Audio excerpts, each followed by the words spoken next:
Assalamualaikum. Okay, partners. So, video kali ni, Bampin akan bagi tahu macam mana cara Bampin jumpa setup goal semalam. So, kalau kita tengok sekarang ni, dia dah pergi dekat 400 pips. Alright, so macam ni kita boleh pick up setup ni. Macam biasa, kita akan start dengan time frame besar. Start dengan monthly dulu. Tengok apa dia punya cerita yang dia nak bagi tahu. The latest trend yang dia tengah buat adalah breakout buy. Betul? So, bila dia turun di sini, makna kata dia nak retrace jadi buy. So, sini kita mark sini satu, and then sini lagi satu. Untuk kita nak tengok area mana yang kita boleh cari untuk buy. Kita pergi dekat weekly pula. Okay. So, bila dekat weekly, kita ada satu level dekat sini yang berdekatan dengan zone monthly. So, this is the level yang kita akan looking forward untuk kita nak cari peluang nak buy. Alright.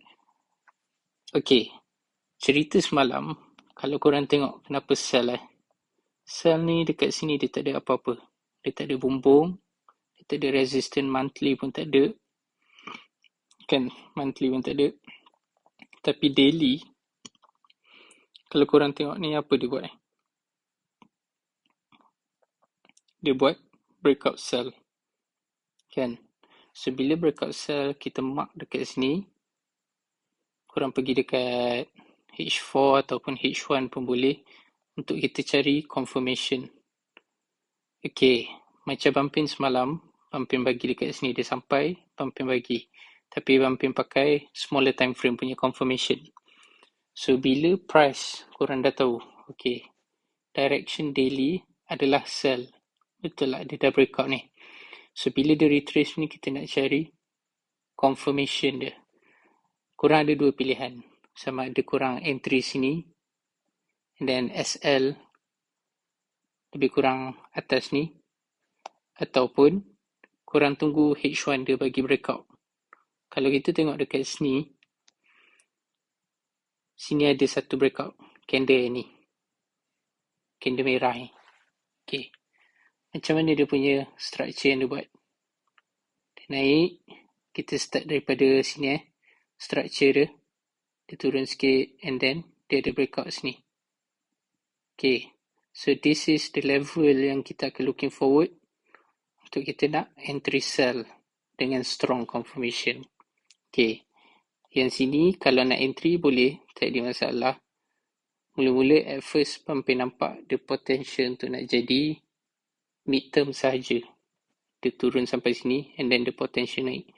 Tapi bila tengok balik dekat H1, dekat sini dia dah ada breakout, and dia dah ada breakout. So, bila dia retrace tu, dia akan jadi long term. Sebab zone yang atas ni adalah zone daily, sini adalah confirmation H1. Okay, simple So, reason and analysis yang simple, and korang nampak dia punya result dia macam mana kita boleh dapat movement macam ni. Okay, so yang penting penggunaan time frame korang kena tahu monthly, weekly, daily, apa dia punya function dia, H4, H1, apa untuk apa kita pakai H4, H1, untuk confirmation, and then smaller time frame untuk precise entry ataupun double confirmation ke anything. Okay, so kita main dengan time frame, tapi and kita combinekan dengan SNR. So, bila korang combine dua ni pun dah cukup powerful. Okay, kalau nak tambah add-on dengan trendline pun tak jadi masalah. Alright, so hopefully short video ni bermanfaat untuk semua partners. And kalau ada apa-apa ataupun siapa-siapa yang tak faham, boleh PM Bampin. Okay, boleh PM Bampin. And Bampin more than happy untuk guide korang. Okay guys, Assalamualaikum.